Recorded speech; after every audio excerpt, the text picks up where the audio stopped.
新闻头起先赶紧来关心今仔日台北市的立委补选，投票率大约是4%3。国民党的候选人王凤薇一路占赢面，摕到超过6万票，家己宣布当选。王凤薇暗头就出面发表感言，表示讲为今仔日当选了后，就开始准备伫咧立法院拍拼，替人民来监督有选。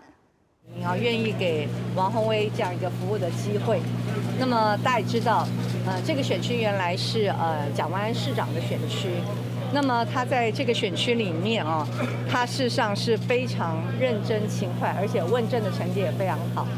所以其实今天开始就是一个压力的开始所以我也要告诉北松山还有我们中山区的选民我会努力来表现。然后进入国会之后那当然第一件事情我还是要看紧纳税人的荷包，也就是要去追查那么过去6年来超征的1.1兆到底花到哪里去了这一点是非常重要的。我们中山区还有北松山区的所有乡亲，在这一次立委的补选，愿意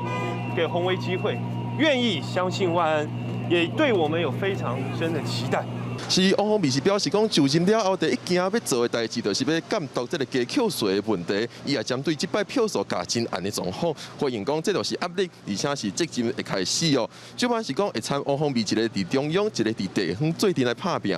根据各方的开票结果这摆开票的过程一开始双方的票数是拢加真暗，双方票数拢互相有领先的时阵，是落尾差不多到开票30分钟了后，王凤薇的票才渐渐有明显而且稳定的领先。